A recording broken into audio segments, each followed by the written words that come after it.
Burkina Faso, Ibrahim Traoré déclare une nouvelle guerre à un emblème impérialiste. C'est le sujet du jour et nous sommes au plateau avec Watowere Unibo. Il est activiste, écrivain, essayiste burkina et béninois plutôt. À côté de lui, Louis Magloire Kemareux, il est journaliste, il dirige notamment la chaîne Économie de New World. Et notre troisième invité, Anani Sossou, il est consultant en communication politique. Cette deuxième partie, ça vous concerne directement, vous téléspectateurs, vous faites bien de rester avec nous. Numéro pour nous écrire via WhatsApp, plus 228 96 08 43 et 43. Et je me ferai le plaisir de relayer vos idées, vos contributions, comme je vais le faire avec Mouye Sohamil et Akara. Il vit à Akara au nord Togo. Que nous dit-il? Bonjour Gilles et à vos invités. La patrie ou la mort, nous vaincrons. Cette devise demande aux Burkinabés d'être patriotes et de s'aligner sur les visions de Thomas Sankara, comme prôné par Ibrahim Traoré. Vive Ibé pour le bonheur de l'AES qui va bientôt s'étendre. Mouye et Soham. Akara au Togo. Notre message du Togo, c'est Komnakan. Lui, il est à Lomé. Dans la capitale, je salue les invités. Pour moi, le changement de la devise du Burkina, c'est une bonne idée, une bonne chose. Le Togo devrait changer son hymne également par l'unité nationale, qui dit tout aux Africains. Si nous sommes divisés, l'ennemi s'infiltre. C'est ce que ça dit aussi, l'hymne, l'unité nationale. Nous partons pour Dubaï maintenant. Kossi Edem nous écrit ce dimanche, c'est un fidèle téléspectateur. Merci beaucoup de nous suivre depuis là. Bonjour New World TV, bonjour le plateau, bonjour Monsieur Gilles, modérateur simple mais très tranchant avec des précisions claires et fortes. Coucou aux trois invités, merci pour vos compléments. Unité, progrès et justice à la place de la patrie ou la mort nous vaincrons. Je crois simplement, mon humble avis, que c'est une innovation et une perfection absolue. Cette nouvelle devise, le Burkina Faso est déjà à un niveau d'élévation et continue de se battre. Je crois que cette devise renforcera encore les fils et filles du pays pour continuer et terminer la guerre qui leur est imposée et la remporter pour que la souveraineté et l'autonomie tant recherchée voient enfin le jour. Tant que le gouvernement a le soutien de la population et que cette population est d'accord avec le gouvernement et constitue en même temps le bouclier contre tout vent impérialiste. Ils ne peuvent qu'avancer. Kossi Edem depuis Dubaï. Est-ce que je peux revenir au Togo? Oui, bonjour Gilles. Salut à vous, chers invités, tout en vous réitérant notre gratitude et notre attachement aux valeurs que défend votre forum. Nous invoquons la protection divine sur vous, sur vos vies. Reconnaître que même la devise d'un État est un facteur pour raviver la flamme du patriotisme n'est pas donné à tout le monde. Force à Ibé que nos dirigeants apprennent de cette théorie. Salomon depuis Atapamé au Togo. On peut partir maintenant pour la Guinée-Conakry, Lansine Traoré. Bonjour le forum, bonjour chers débatteurs, bonjour aux absents du plateau. Ou à l'absent du plateau, c'est son excellence Sogoyu Kegewe. Nous le saluons affectueusement. N'oubliez pas que les Occidentaux, à chaque décennie, atteignent leurs objectifs spécifiques des projets d'invasion de l'Afrique. Ils ont commencé par le déracinement, éteindre la notion de la patrie chez l'Africain. À l'heure actuelle, chaque décideur africain, en majorité, pense à son intérêt personnel égoïste. Donc, il n'est pas surprenant de voir des gens totalement démocratiques contre les valeurs de développement dans leur pays. Tôt ou tard, les fils dignes de l'Afrique existeront contre les menaces des Occidentaux et les faux frères. Merci à Ibé d'avoir réveillé le sentiment patriotique de Sankara dans le pays des hommes intègres. Je vais prendre un message du Burkina d'ailleurs, dont nous parlons sans le Lyon Forum. Je pense que Magloire est venu défendre ses amis de la France-Afrique. Sinon, comment il trouve ces enrôlements forcés en Ukraine d'ailleurs? Que dit-il de l'arrestation du premier responsable de Telegram parce qu'il ne sanctionnerait pas la liberté d'expression? Voilà pourquoi, au Faso, nous avons peur de nos pseudo-intellectuels, pratiquement tous des vendus à la solde de l'impérialisme. Louis Magloire, vous êtes taclé. Ben, si je suis vendu, je suis un esclave, alors j'aimerais savoir qui a récolté l'argent, parce que j'en ai besoin. Non, plus sérieusement, je crois qu'il faut qu'on reste quand même lucide malgré tout. Nous sommes dans un combat qui est partagé par tous. Quand je dis nous, je parle des pays de l'Alliance des États du Sahel. Il ne faut pas qu'ils aient l'impression qu'ils sont en train d'inventer l'eau chaude. Le patriotisme, le nationalisme et le panafricanisme ce sont eux qui ont créé l'OUA plus l'Union africaine aujourd'hui. Que nous le voyions ou pas, ce sont eux qui ont tracé les routes dans lesquelles nous marchons aujourd'hui. Et une fois qu'on a dit ça, faut pas avoir l'impression qu'on a le monopole de l'amour de l'Afrique. Personne n'a ce monopole. J'adore l'Afrique autant qu'eux. Mais ce que je voudrais dire, c'est que nous ne sommes que des êtres humains, encore une fois. Je peux me tromper de bonne foi. Je peux estimer que ce que je dis aujourd'hui sur le plateau, c'est une vérité absolue. C'est ma vérité absolue. C'est pas la vérité absolue. Et donc, une fois que je suis d'accord avec ça, et que les autres peuvent être d'accord que leur vérité est relative, on peut discuter. Et j'estime que l'une des erreurs qui est commise par l'Alliance des États du Sahel, c'est de sous-estimer le fait que nous avons vraiment besoin de panafricanisme. C'est-à-dire que sortir de la CEDEAO, c'est estimer que politiquement, on ne fait plus partie d'un espace de solidarité et d'intégration qui permettait aux États de se sentir plus solides. Ils restent dans l'Union économique et monétaire ouest africaine, mais on est quand même dans quelque chose de très compliqué parce que les relations qu'il y a entre ces pays qui font qu'il y ait de la liberté de la circulation, qui fait qu'il y ait toute la possibilité de solidarité entre les pays, à la fois sur le plan monétaire, sur le plan du développement. Toutes ces choses-là, quand on coupe les ponts, il faut assumer que ça fonctionne moins bien ou que ça ne fonctionne plus du tout. Mais comment veux-tu, par exemple, que je sois avec des gens qui cherchent à me tuer, à me déstabiliser? Comment veux-tu que je sois avec ces gens-là? C'est le cas de l'AES et de la CEDEAO. La CEDEAO a voulu faire la guerre, n'est-ce pas? Oui. Au Niger. Imagine s'il n'y avait pas le Togo qui a mis son veto. Mais il y aura cette guerre. Puisque on se rappelle qu'il y a un président de la République qui a dit que ses troupes sont déjà prêtes. Sont déjà prêtes. Et qu'il y a déjà l'argent qui est disponible pour aller guerroyer. Pour aller tuer les nègres nigériens. Comment veux-tu que moi je sois ton ami si toi tu cherches chaque fois à me nuire? Le Togo fait partie de la CEDEAO ou pas? Non, le Togo fait partie de la CEDEAO. La conséquence logique de la création de l'Alliance des États du Sahel, c'est parce que la CEDEAO a failli. La CEDEAO a voulu faire la guerre à ses propres membres. C'est pour ça que l'AES est née. Ça, c'est une réalité absolue. À ses propres membres, hein? C'est une réalité absolue. Non, mais je voudrais bien entendre ce que vous dites et être d'accord avec vous. Mais j'estime qu'on prend quand même beaucoup de raccourcis. Il y a une différence entre renverser des putschistes et faire la guerre à un pays. À mon avis, même s'il y a eu des abus de langage. C'est qui le putschiste? Il n'y a pas de putschistes dans cette zone? Ni au Niger, non, je veux dire, il n'y a pas de putschistes au Niger, il n'y a pas de putschistes au Mali, il n'y a pas de putschistes au Burkina. Non, pardon, ne jouons pas sur les mots. Regarde la situation aujourd'hui, comparée avant le 26 juillet 2023. C'est beaucoup mieux. C'est beaucoup mieux. Mais j'ai pas les indicateurs économiques, mais j'ai pas l'impression que ça va mieux. Non, mais il y a beaucoup plus d'amélioration en matière de sécurité, par exemple. Il y a beaucoup plus d'amélioration. Ce narratif-là, c'est le narratif des médias mainstream. Encore que ce que les gens n'ont pas fait en 10 ans, c'est pas quand même en un an, vous allez demander au Niger d'éradiquer totalement le terrorisme. Demande à un homme politique de réaliser des miracles en 5 ans ou en 10 ans. J'ai l'impression d'être sur RFI, d'être sur France 24. Non, vous êtes sur New World. Et nous sommes face à face. Nous sommes face à face. Moi-même, j'ai cette impression d'être en face d'un journaliste de RFI. Très clairement. Ah bon? Parce que les journalistes de RFI... C'est le narratif. C'est le narratif. En fait, c'est le narratif, M. Magloire. Le narratif veut que la situation est toujours instable, la situation est dramatique. Et tous les jours, quand on va à Niamey, c'est la guerre, on tue. Si vous voulez qu'on soit... Que le verre est à moitié non rempli. Si vous voulez qu'on soit binaire, nous serons binaires. Il y avait du terrorisme au Burkina, au Niger et au Mali. Vrai ou faux? Il y avait du terrorisme. C'est ça qui a amené ce que tu appelles absolument. Non, c'est pas moi qui ai dit... Ils sont venus au pouvoir. Mais Poutis, là, ça c'est... Terminons avec notre système binaire. Y a-t-il encore du terrorisme au Burkina, au Mali et au Niger? Mais oui, mais plus... Voilà, donc terminé. L'analyse est simple. Non. C'est simple. Si vous voulez qu'on soit simpliste, on peut être simpliste. Mais on peut pas être simpliste dans ce cas-là. Non, mais parce que vous simplifiez ma parole en disant, quand je parle, on a l'impression que c'est RFI. C'est pas une honte de travailler pour RFI. Je travaille pas pour RFI, mais c'est pas une honte. Mais si vous voulez qu'on soit binaire et simpliste, je vous dis, il y avait du terrorisme.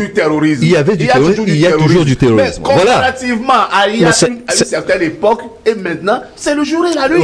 Donc, à partir du moment où on est d'accord, je vais te donner un exemple concret, très concret. Oui. Est-ce qu'il était possible pour les FAMA, les forces armées maliennes, d'aller à Tombouctou, à Gao, à Kidal, à Anefis, ou bien à Tanzawaten? Est-ce qu'il était possible pour eux d'aller là-bas? Ce n'était pas possible. Et je fais partie aujourd'hui des personnes qui estiment que... les FAMA ont repris l'entièreté de leur territoire. Et je ne peux que les applaudir pour ça. Je ne peux que les applaudir. Mais dans le même temps... Ils sont en train de faire... Regarde, imagine un instant qui avait la force militaire de l'Union européenne pendant 12 ans au Burkina. Et l'armée n'arrivait même pas à franchir Tombouctou. Et une fois que cette armée est partie, le Burkina a perdu 67% de son territoire. Une fois que les forces d'occupation sont parties, mais regardez, aujourd'hui, il y a un gouverneur. Ce n'était pas mon sujet. Anani, c'était pas mon sujet. C'était absolument pas mon sujet. Tu demandes s'il y a encore du terrorisme. Non, c'est ça ta question. Moi, j'aurais voulu demander à M. Magloire, comme le commentateur le disait, qu'il a l'impression d'écouter RFI. Je n'irai pas jusqu'à ce niveau. Mais moi, j'aurais voulu...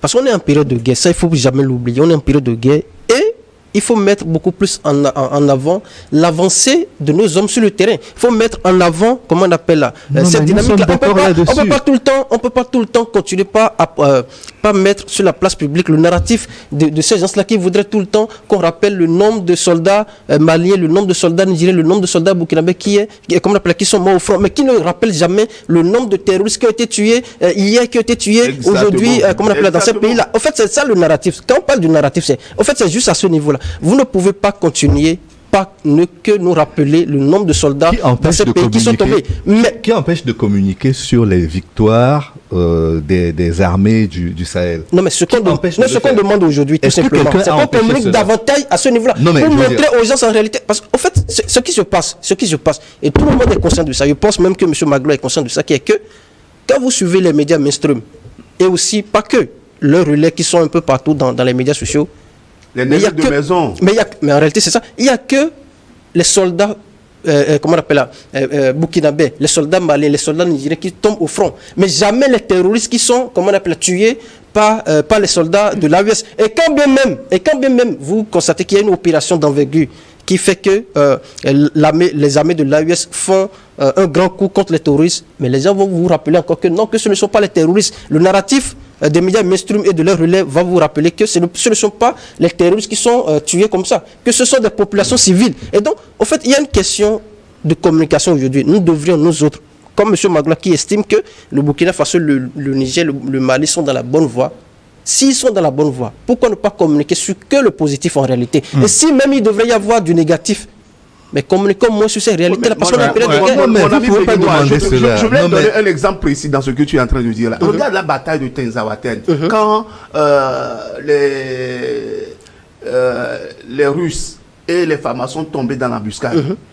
Pendant plus de 3 semaines, on a entendu que ça. Mais lorsque les Phamas ont repris Tenzawaten, est-ce que tu en as Jamais. Ah ben non. Alors, moi je voudrais juste dire... Et ça fait partie d'une dynamique communicationnelle très précise qu'il faut connaître. Laissons aujourd'hui les Nigériens, l'AES, et hier j'étais vraiment très content en lisant qu'ils ont fait un séminaire, ou bien non, c'est pas un séminaire, mais ils se sont regroupés pour créer une cellule de communication absolument. l'AES TV. Ça c'est une bonne chose. Mais on va pas être là toujours à écouter RFI tout le temps, et venir sur le plateau de Limo, écouter encore RFI. Mais non. Vous considérez que je représente RFI? Non, pas toi. Le narratif... Ce que je voudrais très simplement dire, c'est que quand on dit qu'on est en guerre et qu'il faut faire front avec nos soldats, ça ne signifie pas qu'on doit arrêter de dire que par moment il y a des choses qui ne se font pas bien et donc leur suggérer des idées pour que ça se fasse mieux. On peut toujours faire mieux. Et c'est à ça que sert la critique. Prenez par exemple la Deuxième Guerre mondiale. Vous connaissez l'histoire de France et de l'Europe mieux que moi, mais est-ce que vous pensez que pendant la Deuxième Guerre mondiale, tout le monde était aligné sur la même chose, sur le même discours? Comment De Gaulle aurait pu émerger s'il y avait une pensée unique, s'il y avait une parole unique? Si par exemple, De Gaulle avait voulu négocier avec l'Allemagne, la France sera encore sous domination allemande aujourd'hui. Je veux dire, c'est une coupure radicale que De Gaulle a faite. Alors, je vous redonne la parole tout à l'heure. De toutes les façons, les opérations se poursuivent. Bonjour, les enrôlements également. Bonjour niveau de forum, nous sommes au Niger maintenant.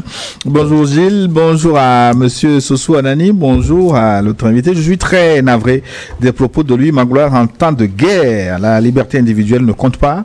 C'est l'intérêt général d'abord. Je demande à lui de prendre sa voiture et faire un tour dans la région des Savanes, plus précisément dans la préfecture de Mandouri, et circuler librement dans les villages comme Tarou, Djantougoul, l'île Labiga et autres. Il comprendra comment les gens vivent là-bas au Burkina. Ceux qui sont en Côte d'Ivoire et qui font l'apologie du terrorisme, qui publient des images des soldats burkinabés tombés au front, ou qui sont très fiers de dire que les terroristes sont plus forts que l'armée, ça c'est pas du patriotisme, c'est plutôt du terrorisme. Tous ces gens devraient être mis hors d'état de nuit. Fabrice Yomi, depuis Niger, Niamey. Merci de votre contribution. Vous êtes là tous les dimanches et ça nous fait plaisir. Retour au Togo avec Richard Assinam Tagba. Bonjour très cher Gilles, Assinam Richard Tagba depuis Karalamafay. Je salue très cordialement nos analystes chevronnés sur le plateau, les grands frères sur le plateau, messieurs Anani Kemayo et Honibo, à qui je dis bon retour, et le nouveau venu. Donc, je salue le grand frère ambassadeur Kegewe Sogoyou, de là où il est. Est-ce que les devises dénotent véritablement aujourd'hui le sentiment d'appartenance à la nation, car on remarque des actes très en déphasage avec les devises en Afrique en général. Comment ramener les dirigeants et les populations à ce sentiment cardinal? Bonne émission. On dirait que les nerfs sont tendus sur le plateau aujourd'hui. Voilà pourquoi il y a la guerre en Afrique, parce que justement, on ne veut pas nous voir évoluer, d'où les divergences sur la souveraineté, le nationalisme et le patriotisme. Je vous rassure, ce ne sont que des débats d'idées. Bonjour Nio TV, Anani Soso assume l'absence de monsieur l'ambassadeur aujourd'hui. C'est de la part de Célestin Kiema depuis Gabon. Bonne suite d'émission, vous suit depuis le Gabon également. À Bruxelles, Abdoul est là aujourd'hui. Je vous relais tout de suite son message. Bonjour Niwo TV, c'est Abdoul depuis Bruxelles. Recevez mon salam depuis votre position. Je ne suis pas d'accord avec monsieur le... Je censure. Mais je vais le dire, mais c'est une réalité quand même. Non, je pense qu'il faut le dire. Il n'y a pas... Il dit monsieur le chauve. Non, là, c'est pas une insulte, c'est un fait. Je ne suis pas seul. Voilà. Au moins ça nous réunit.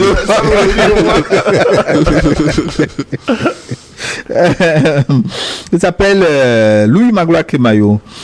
Faire la politique alors que le pays est en pleine guerre. Il y a des attaques de gauche à droite. Comment on peut comparer le Maghreb et l'Afrique noire, s'il vous plaît, un peu de retenue. Vous ne pouvez pas dire certains propos, tenir certains propos et faire le parallèle avec l'Afrique noire. Vous êtes, quoi qu'il dit, ne jouez pas avec les mots, je suis déçu. J'aimerais poser une question à tonton Anani Sossou et le reste du plateau qui n'a rien à voir avec le sujet du jour. J'aimerais avoir leur avis concernant ce qui se passe, ce qui se trame au Cameroun avec Samuel Tofis. Pourquoi certains hommes politiques ne veulent pas le laisser faire son travail au calme? Merci, soyez bénis. Je ne sais pas s'il y a eu de nouveaux développements concernant l'affaire Samuel Eto'o. Je passe la parole au Camerounais. Au lion indomptable. Voilà. Non, c'est le continent, c'est pas le Cameroun, c'est le continent. Le continent. Faut être précis. Le continent. Voilà.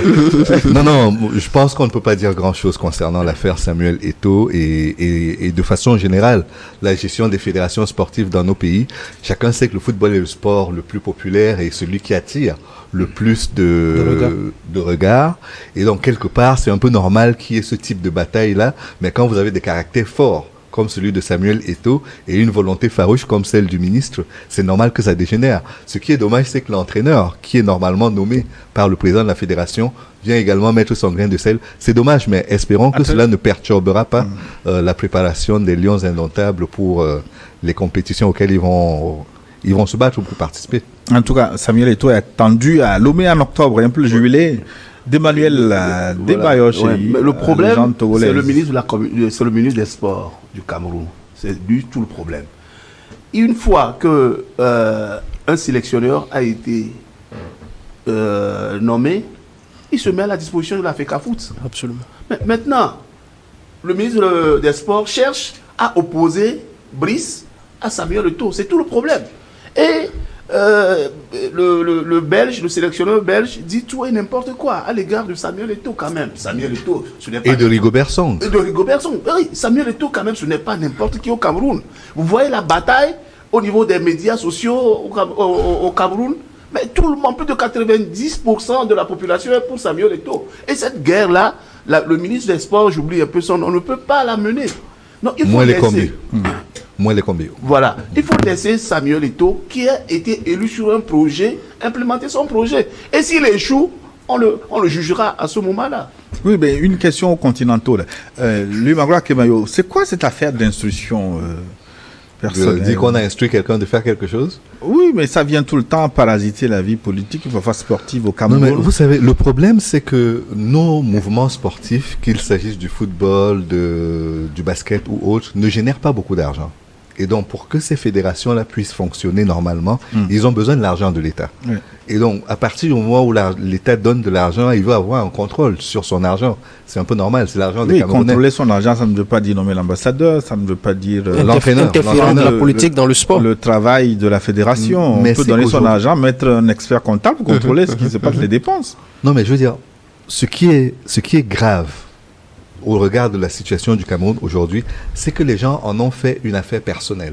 C'est-à-dire que l'intérêt national, le patriotisme dont vous parlez tout à l'heure, il a été relégué au dernier plan. C'est-à-dire qu'aujourd'hui, ce sont vraiment des querelles de personnes. Et on veut déboulonner Samuel Eto'o. Je trouve que c'est dommage. Il a été élu, laissez-le faire son travail. Ça doit être très dommage. Et puis, il me semble que Samuel Eto'o, il connaît plus le football que le ministre des Sports et même Paul Biya. Non, mais le plus gênant, c'est que le ministre des Sports semble être plus le ministre du football que le ministre des Sports, parce que notre fédération de handball, par exemple, n'a pas pu qualifier l'équipe du Cameroun pour aller aux Jeux Olympiques pour un problème de visa. Là, sur le plan politique, très clairement, le ministre des Sports aurait pu faire quelque chose. Il n'a rien fait. Il n'a rien fait, et c'est parce que c'est pas le football. Le même scandale au niveau du football aurait généré autre chose que le silence du ministre des Sports. Ce que Samuel Eto'o veut faire aujourd'hui, c'est quoi? C'est faire en sorte que l'argent de l'État soit moins investi dans le football. C'est ça son projet. C'est-à-dire amener... Professionnaliser, amener les sponsors. Mais on va refermer la parenthèse parce que les messages nous attendent ici en nombre. Salut Gilles, salut le plateau. Et il va sans dire qu'il y a une véritable crise de chauvinisme en Afrique noire. Combien de soi-disant citoyens parlent de leur pays en les peignant en noir? Combien de fonctionnaires, même au haut niveau de l'État, sabotent et volent leur propre patrie? Combien sont-ils au Burkina en pleine guerre, insultant leurs autorités, réclamant des droits qui ne sont même pas fondamentaux, tels les élections? Il est évident qu'on ne décrète pas un patriotisme. Néanmoins, une devise pareille au Burkina Faso permet d'éveiller un tant soit peu la citoyenneté. Nous sommes à l'étape de l'éveil des consciences noires. Bonne émission, c'est Maglibé Machatom depuis les pieds du mont Bassa. Merci, cher ami. Bonjour Gilles et les panélistes. J'interviens pour la première fois. J'avoue que M. Kemayo me surprend avec ses analyses pleines de contradictions. Pourquoi il apprécie Cuba qui a coupé avec les États-Unis et demande aux États africains de ne pas le faire avec la France pour conquérir leur souveraineté? Je pense que ça n'a pas été cela. Non, le parallèle que je faisais, c'était de dire, si Cuba a réussi à le faire avec un pays aussi puissant que les États-Unis, alors qu'il n'est qu'un appendice, même devant l'État de Floride, qui est l'un des États américains, c'est que c'est possible pour l'Afrique aussi de se libérer. Et là, c'est même pas individuellement, c'est collectivement que les pays africains pourraient conquérir leur indépendance, étant donné qu'aujourd'hui, notre continent est devenu un carrefour diplomatique où les partenaires se bousculent. Donc, en perdre un pour en gagner 10, comme on dit, ce serait pas une mauvaise opération, mais je ne suis pas en train de dire que Cuba l'a fait, mais les pays africains ne doivent pas le faire. Non, c'est la manière. De moi, moi, je crois que l'auditeur veut parler de la manière, puisque, et de la comparaison. Puisque tu es en train de prôner plutôt la méthode douce avec les États africains, et que Cuba, par exemple, a utilisé la méthode radicale pour couper les ponts. Non, moi, c'est ça qu'il a. Non, la vraie différence, s'il veut saisir la subtilité que j'essaye d'introduire dans mon raisonnement, c'est que il faut agir. Si Cuba était en train de philosopher sur doit-on être indépendant vis-à-vis des États-Unis ou pas, il serait encore sous le joug des États-Unis aujourd'hui. Aucun État de l'AES ne philosophe, je suis déçu. J'espère bien. Mais pour moi, il faut aujourd'hui de l'action concrète pour sortir. En tout cas, de la philosophie militaire. Bonjour tous les journalistes. Alors, un message du Bénin, je l'envoie donc à Watewede. Le monsieur qui tente de prendre le cas du Bénin pour le transposer au Burkina est vraiment à côté de la plaque. De qui parle-t-il? De moi. Parce que j'ai dit qu'il y avait eu une concertation. Sûrement de la concertation entre l'opposition et le... Ok, alors c'est plus clair. Le Burkina est en guerre. Ce qui n'est pas le cas du Bénin. Les opposants burkinabés ne critiquent pas la politique de guerre d'Ibrahim Traoré. Ils ne font que réclamer les élections. Ce qui n'est pas de la critique, c'est plutôt de l'apatridie. Le CFA n'est pas une monnaie car inconnue sur le marché international. Voilà pourquoi la France n'a aucun intérêt d'échanges commerciaux avec les pays de la zone CFA. Toutes mes excuses, le journaliste en bleu clair, son raisonnement ne me plaît pas. C'est Nawan Kuiga de Parakou au Bénin. Parakou, c'est au nord Bénin. Léopold Kotor au pays de Ouattouélé. Vive le président Ibrahim Traoré, vive l'AES, vive Nigo TV, Léopold Kotor, Cotonou Bénin. Désolé pour Monsieur Magloire. Il assume chaque fois qu'il passe dans une émission des positions que nous, téléspectateurs, avons du mal à comprendre concrètement. Que propose-t-il pour que 1. L'Afrique de l'Ouest se débarrasse efficacement du terrorisme. 2. La fibre patriotique soit renforcée en Afrique de l'Ouest. 3. La souveraineté des anciennes colonies françaises devienne une réalité. Voilà. 3 questions concrètes, sans philosophie. À Louis Magloire. Première réponse très simple, c'est que si je le savais, je serais président de l'un de ces pays ou de tous ces 3 pays réunis. Je n'ai pas la réponse. Mais ce que je crois, c'est qu'on doit être résolument engagé sur ce chemin-là. Et ça commence par le fait de ne pas placer les gens, enfin, ceux que nous considérons comme de mauvais partenaires, au centre de nos discussions et de nos réflexions.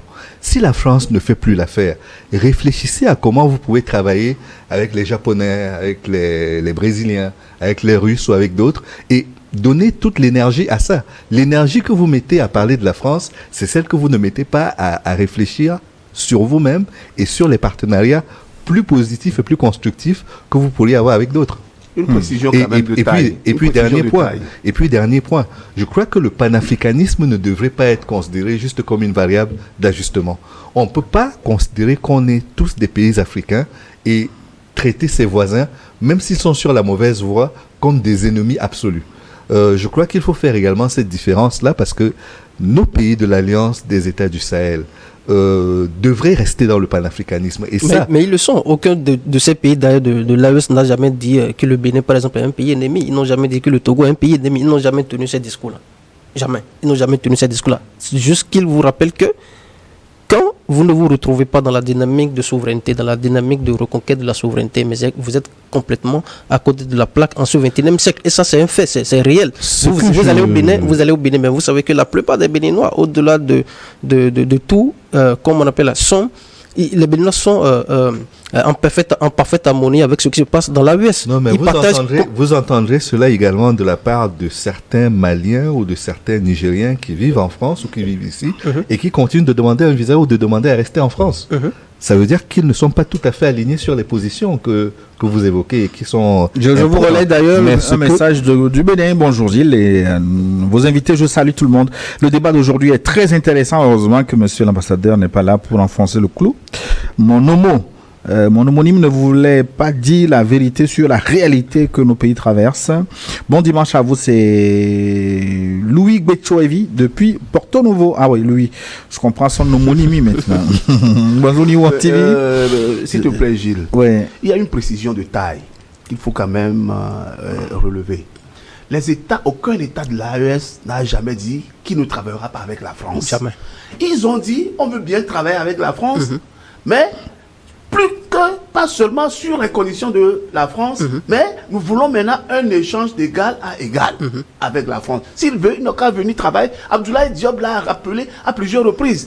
On ne peut pas nous imposer les partenaires. Laissez-nous choisir maintenant nos partenaires. Mais si vous voulez aussi, venez. Justement. C'est ça le problème. Mais lorsque les États de l'Alliance du Sahel se sont tournés vers la Russie, qu'est-ce qu'on n'a pas entendu? On s'en fout. Non, sincèrement, on s'en fout. Mais est-ce qu'aujourd'hui, est-ce que c'est bénéfique pour ces États du Sahel ou pas? Ah, ça, ils feront eux-mêmes faire le bilan pour dire si ça a été bénéfique ou pas. Mais ce que je veux dire, c'est que... Le résultat est là, nous le voyons, le résultat avec la Russie. Non, Anani. N'allons pas vite en besogne. N'allons pas vite en besogne. Si en 2 ans, on est arrivé quand même à reprendre Kidal, à reprendre Anefis, à reprendre Gao, à reprendre Tanzawaten, ça veut dire qu'il y a quand même un résultat qui est là. Positif, clairement. Regardez, la capacité militaire aujourd'hui du Burkina Faso. Oui. Mais les Français, les Américains étaient au Burkina des années durant. Mais regardez aujourd'hui. Il n'y avait même pas 200 Kalachnikov. Il n'y avait que 247 Kalachnikov pour toute l'armée du Burkina. Je pense qu'il faut... Depuis qu'ils ont diversifié avec la Turquie, la Chine, la Russie, regardez le résultat. Nous disons la même chose, Anani. Nous disons exactement la même chose. Ces États avaient de l'argent pour aller acheter des armes, qu'on refusait de leur vendre. Je peux même vous faire un parallèle. Quand vous suivez le président béninois, monsieur Patrice Talon, qui vous dit devant Emmanuel Macron que le Bénin a les moyens financiers. Non, pas même le désert. C'était en 2022, je pense, juillet 2022, qui disait à Emmanuel Macron que le Bénin avait les moyens financiers d'aller sur le marché prendre les armes nécessaires, mais qui avait le contexte géopolitique international qui empêchait quelque part le Bénin d'aller sur le marché. En réalité, c'était faux. En réalité, c'était faux parce que le Bénin était, comme le Burkina Faso, le Niger et autres, dans un partenariat très inégalitaire, très inféodé avec la France. L'accord du 24 avril 1961 qui obligeait, j'allais dire, le Bénin à aller que vers la France quand il s'agira d'aller s'équiper militairement. Et donc, quand c'est ça, vous ne pouvez pas demander aux gens de croiser les bras dans un contexte de guerre et ne pas rompre avec des contrats du genre. Non, il faut rompre. Lui, Magloire a dit de ne pas parler de guerre. Non, mais on est en état de guerre. Si vous ne dites pas aux populations, si vous ne communiquez pas la réalité aux populations, comment elles sauront se préparer? Il faut que les populations savent que nous sommes réellement en guerre. Et c'est quand elles savent que nous sommes en guerre qu'elles pourront mieux se préparer. Et donc, je vous dis, c'est que quand le Burkina Faso, par exemple, a rompu avec cet accord du 24 avril 1961, qu'il a eu la possibilité maintenant d'aller sur le marché international pour aller en Iran, aller en Russie, pour aller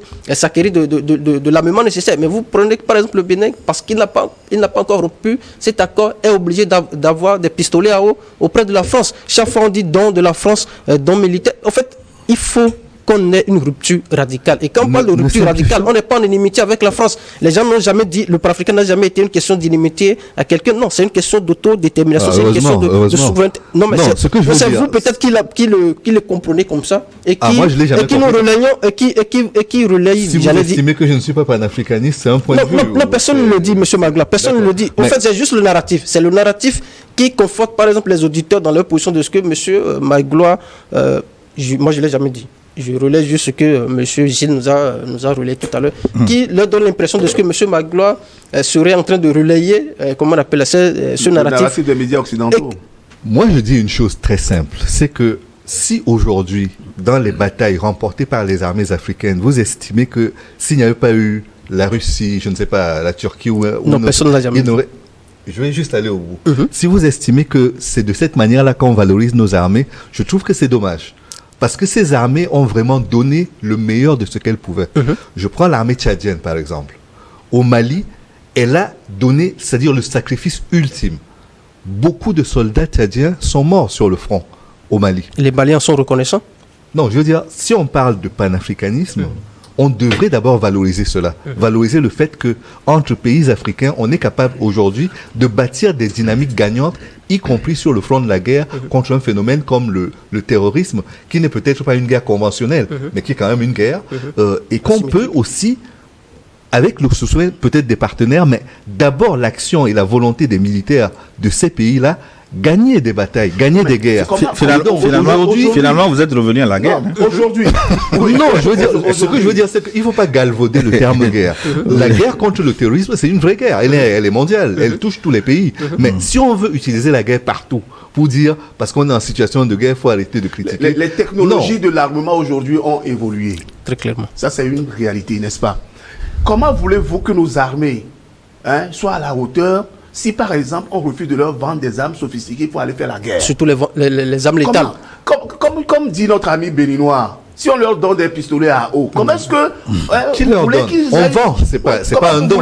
Un vendeur d'armes... Quand la France a refusé de vendre des armes au Burkina et au Mali, par exemple, alors que les technologies guerrières, les technologies en matière d'armement ont évolué. Si, par exemple, les armées africaines du Mali, du Burkina et du Niger ne se sont pas tournées vers les Turcs, vers la Russie, comment est-ce que ces armées-là peuvent s'entraîner? Là, c'est une autre critique. Là, c'est une autre critique. Permettez-moi en train de dire tout à l'heure, tu disais tout à l'heure que si c'est de cette manière-là qu'il faut peut-être féliciter les armées africaines. Non, moi je veux d'abord féliciter l'effort des soldats africains, des soldats il faut que les soldats tchadiens, maliens et autres. Aient des armes. Ça c'est un autre débat. Ça c'est un autre débat. C'est la continuité du débat. Si vous n'avez pas l'équipement, mais permettez-moi donc d'aller au bout de ma pensée. Vous comprendrez ce que je veux dire. Vous me permettez de préciser? Alors, ce que je dis, c'est que le débat sur le droit d'acheter des armes, c'est un autre débat. C'est pas le débat de savoir si les armées sont compétentes ou pas. Tout est lié. Tout est lié au fait. Tout est lié. C'est lié, mais ça ne se joue pas au même endroit. C'est-à-dire qu'aujourd'hui, le fait pour l'Afrique de ne pas être capable, pour ce qui est de l'Afrique francophone, anciennement colonisée par la France, le fait qu'il ne soit pas capable d'obtenir une émancipation pour acheter sur d'autres marchés, ça c'est un autre problème. C'est pas la même chose. Non, mais prenez. Tout est lié. Mais permettez-moi de terminer, Anani. Vous n'allez pas me laisser sur de demi-phrases, des quarts de phrase à chaque fois. Donc, ce que j'essaie de vous dire, c'est que dans le cas, par exemple, de la République centrafricaine, qu'est-ce qui a permis que la République centrafricaine aille s'équiper auprès des Russes? C'est aux Nations Unies que ça a été décidé. Donc, il faut aujourd'hui que les pays africains soient capables, dans les instances diplomatiques où ils se trouvent, de négocier ensemble, de négocier en leur faveur. Donc, si la République centrafricaine a pu obtenir, par le hasard des circonstances, le droit que la Russie lui fournisse des armes, il faut dire aujourd'hui que pour des raisons objectives, les pays africains puissent aller au Conseil de sécurité et dire « Nous avons le droit d'acheter les armes où nous voulons ». Est-ce qu'ils ont besoin d'aller aux Nations Unies pour dire « Moi, alors, je suis à 3/4 de ma phrase. Anani, je suis à 3/4 de ma phrase. Il y a le temps qui passe pour l'émission. Non, mais le temps, tu l'as pris. Pendant tout ce temps, j'ai pas parlé. Vous êtes deux à parler contre moi. Donc, ce que je voudrais dire, c'est que une fois que nous sommes d'accord sur le fait que les pays africains aujourd'hui ont besoin d'une plus grande force de frappe collective, il faut qu'ils exercent cette force pour que les armées du Mali, du Niger, de la République centrafricaine puissent acheter leurs armes où ils veulent. Et à partir du moment où ils peuvent le faire, sur le reste... Il n'a pas besoin d'aller à l'ONU pour ça. Non, mais on a besoin d'aller à l'ONU, sinon ce sera illégal. Le Mali n'a pas été aux Nations. Alors, permettez-moi de terminer. Ces pays sont des pays enclavés. Ces pays sont enclavés. 10 pour sa phrase, laissez-le, il reste. Au moins, on est au 9 dixième, on peut aller au bout. Donc, ces pays sont des pays enclavés. S'ils arrivent, si les rebelles et les terroristes qui agissent dans ces pays-là ont des armes, c'est qu'il y a des complicités probablement. Elles sont où? Il faudrait que les frontières soient étanches. Qui ne connaît pas qui fournit les armes à ces voyous-là? Non, mon problème n'est pas là. Tout le monde sait, on connaît leurs sponsors. Anani, je termine. Vous me permettez de terminer, de conclure. Moi, je vous écoute très religieusement. Non, parce que vous m'interrompez. Essayez de ne pas m'interrompre et vous verrez que je vais terminer assez rapidement. Donc, je disais que à partir du moment où on se trouve dans une situation inégalitaire, où les pays sont envahis par des terroristes et des terroristes, mais qui sont très armés, et que le pays n'a pas le droit d'acheter des armes, qu'est-ce que vous faites? Vous restez à attendre de vous faire tuer ou vous allez défendre votre cause devant les Nations Unies? Pour moi, il faut aller devant les Nations Unies et expliquer qu'on est devant une situation qui est intenable. Les pays africains, les Nations Unies montrent parfois des signes.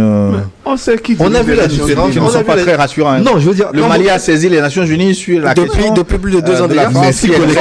Les 5 puissances impérialistes. Le dossier n'a jamais été ouvert. Les 5 puissances impérialistes. Non. Mais c'est pour ça qu'il saisit les Nations Unies, c'est pas la panacée. Non, mais 3 puissances impérialistes, les États-Unis. Oui, mais laissez-moi relayer quelques messages et puis on va conclure l'émission, s'il vous plaît. Ce sont eux qui dominent. Bonjour, Niveau TV, j'étais en train de suivre le forum du dimanche. Tout à coup, l'émission a été interrompue. Ah bon, Souleymane Traoré à Vancouver, au Canada. Je ne sais pas ce qui est passé au Canada. De toutes les façons, vous avez la possibilité de nous suivre sur notre chaîne YouTube New World TV officielle. On va où maintenant? Bonjour, le plateau. Rappelez à M. Magloire que tout comme les Maghrébins qui ont pu couper avec la puissance coloniale et qui sont à un certain niveau aujourd'hui, il y a des présidents noirs, panafricains et patriotes qui ont essayé de sortir du CFA et qui ont été littéralement éliminés. Il est journaliste, il sait exactement de qui il s'agit. Qu'il arrête cette langue de bois. On ne peut pas être en guerre dans un pays et permettre que des individus assis dans les grandes villes ou même à l'extérieur se permettent de décourager les troupes au front et d'augmenter l'amertume des familles des soldats tombés. Ces gens ne sont pas des patriotes et ils vont certainement retrouver le patriotisme dès qu'ils arrivent au front. C'est de la part de qui? De Diangman depuis New York, dans le Bronx. On vous suit partout, de partout. Du Mali également. Bonjour à tous, je crois que les réquisitions sont à point nommé. Moi, je suis un Togolais à Bamako et j'ai vécu de près l'attaque de l'hôtel il y a des années.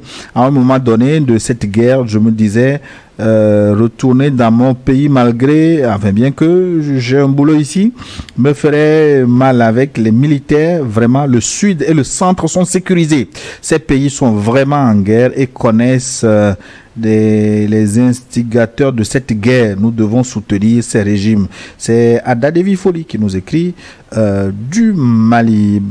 Je vous prends un message 241. Le Bénin n'est pas en guerre. Le président de la République béninoise, s'il y a crise, il est normal qu'il réunisse les forces vives de la nation pour en discuter. Aucun pays en guerre au monde ne fait de concessions politiques pour défendre les limites territoriales avec ses adversaires politiques. La période de guerre est période d'exception. Magloire ne tord pas le cou au vaillant peuple du Sahel. On dirait que tu es l'envoyé de Macron ou des journaux français qui véhiculent des nouvelles pro France-Afrique. Oui, des échanges, mais pas d'échanges paternalistes. La guerre est aussi médiatique, économique, militaire. Magloire, c'est Mawena qui nous écrit de Lomé. Merci de votre contribution. Alors, 2-3 messages et puis on va conclure s'il vous plaît.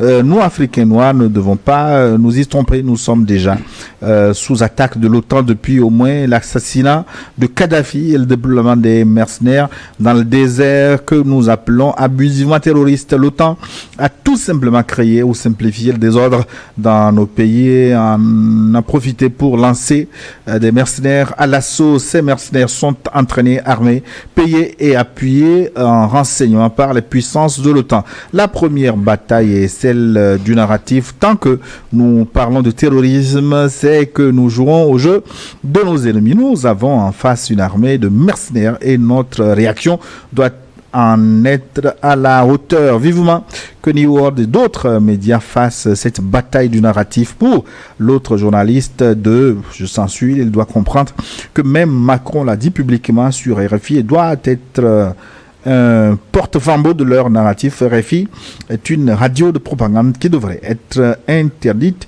sur nos terres dans ce contexte de guerre. C'est votre point de vue, on l'a relayé. Merci de votre contribution. Nous allons clôturer cette émission. Et si je trouve un peu de temps, je peux revenir sur certains des messages. Il y en a un gogo ici. Je n'ai pas pu tout vous relayer. Conclusion, Monsieur Watou et au niveau. Non, si j'ai un mot ou une petite phrase en guise de conclusion, moi je voudrais inviter davantage les Africains, qu'ils soient dans l'AES un peu partout dans l'Afrique subsaharienne, beaucoup plus aussi dans le golfe de Guinée, surtout nous qui sommes dans le golfe de Guinée, le Bénin, le Togo, la Côte d'Ivoire et ainsi de suite, à mieux suivre ce qui se passe dans l'AES, à comprendre que ce qui se joue aujourd'hui dans nos pays, c'est soit vous êtes du côté de la reconquête de nos souverainetés ou vous ne l'êtes pas. Il n'y a pas de juste milieu, parce que nous sommes en guerre, il n'y a pas de juste milieu, vous devrez avoir un camp précis. Et donc si vous vous retrouvez dans le camp de ceux qui militent pour la reconquête de nos souverainetés, c'est que vous devriez mieux contrôler votre narratif. Vous devriez être en mesure quand même de comprendre que le narratif qui voudrait tout le temps dit que parce que nous avons les pays africains qui sont en partenariat avec l'Iran, avec la Russie, avec d'autres pays non occidentaux, que ce sont en réalité une forme de soumission à ces entités. Au fait, on doit être dans une dynamique qui nous permet quelque part de comprendre que le narratif ne devrait être plus celui relayé par les médias mainstream. Non, on doit être en mesure de mettre sur la toile. Et c'est ça, New World le fait si bien d'ailleurs. Nous devons être en mesure de mettre sur la place publique les avancées de nos armées, comment on appelle, en termes d'équipement militaire, en termes sur le front, nous devons être en mesure de relayer tout ce qui est fait de bien. Pas que quand il y a les attaques contre les forces de défense, ouais, là on est apte à relayer, à dire que non, IB est impuissant, Tiani est impuissant, Goïta est impuissant. Non, on devrait être en mesure de faire tout possible pour aller trouver les informations faisant état de ce que nos armées sont en train d'évoluer sur le terrain. Merci. Je pense que ça doit être ça. Nous remercions également Sambali, Avignon en France, qui nous avait envoyé tantôt un message. Merci beaucoup. Louis Magloire, 30 secondes. Oui, je pense que ce sursaut de panafricanisme ou de patriotisme, je ne sais pas comment il faut le qualifier, mais ce qui est certain, c'est que c'est un sentiment qui est positif. Il faut l'encourager, mais il faut surtout le canaliser. Parce que nous en arrivons à un stade où, par moment, les gens ont l'impression que ou le panafricanisme ou le patriotisme sont des sentiments d'exclusion ou de haine. Moi, je suis fier de mon panafricanisme. Je suis fier du patriotisme que je vois renaître dans la plupart de nos populations, surtout au sein de la jeunesse. Et il faudrait que ce soit un moteur, un carburant qui fera avancer le moteur de la construction africaine. Et pour ça, il faudrait qu'on arrive à trouver véritablement les bons la bonne manière de canaliser le carburant pour qu'il produise les résultats attendus en termes d'avancement sur le terrain, à la fois de l'intégration régionale, mais surtout du développement économique du continent africain. Merci beaucoup. Pour une fois, vous êtes allé au bout de votre phrase. Salut, New World. Je suis Coco Pauline depuis directement, c'est chez moi d'ailleurs, dans la préfecture de Vaud. Je veux poser la question à Louis Magloire pour qu'il dise pourquoi il ne veut pas reconnaître qu'il y a une évolution depuis la prise des pouvoirs dans les pays de l'AES par ces vaillants militaires, à l'exemple des Maliens qui ont récupéré la totalité du territoire. Merci beaucoup, Pauline. Je dis Louis. Anani Soussou, 20 secondes. Peut-être parce qu'il est chaud également. Ibrahim Traoré, Assimi Goïta et Abdourahmane Vraiment 30 secondes. On est là sont en train d'écrire l'histoire. Et j'invite, même les nègres de salon, je les invite à s'insérer dans cette dynamique. Parce que nous avons tant entendu ce moment-là de notre souveraineté, de recouvrer notre souveraineté. Ils sont en train d'aller là où les Africains veulent aller. Tout ce qu'on peut leur demander, c'est du courage, de ne pas céder, d'être vigilant. Merci infiniment. Quelles opinions, réalisation avec Hervé Tataga. J'ai été très heureux d'avoir partagé ces moments avec vous. Très bon dimanche et à très bientôt.